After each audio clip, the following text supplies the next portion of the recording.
practice under pressure? Okay, practice under pressure is really the idea that any way that you can kind of create the situation you're going to be in before you're in it is going to give you a little bit of an edge of the practice. So whenever you're a little bit less nervous because it's not the real situation, but you're putting a little bit of the pressure on, and so you're getting kind of worked up to the situation that you're going to be in.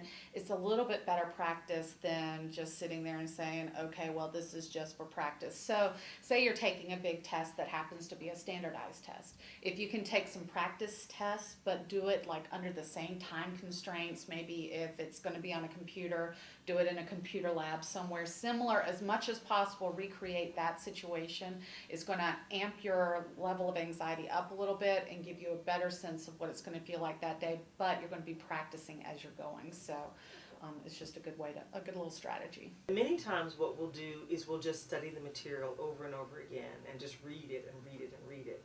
But what has been found to be most successful is to actually recreate a testing situation, and the more pressure the better, so that we get used to it, so that it doesn't throw us off our game the way that it might otherwise. So for example, if you're going to take a standardized test and you have a practice questions that you can use, instead of just reading the questions, actually test yourself on those questions. Create a testing environment where you have a testing sheet and you write down the answers. Also, instead of just making it open-ended, make it timed.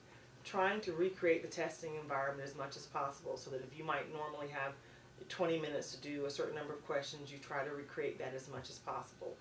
If it's a presentation situation, create an audience. Videotaping yourself is great if you can't have people there physically there, or do your presentation in front of an audience.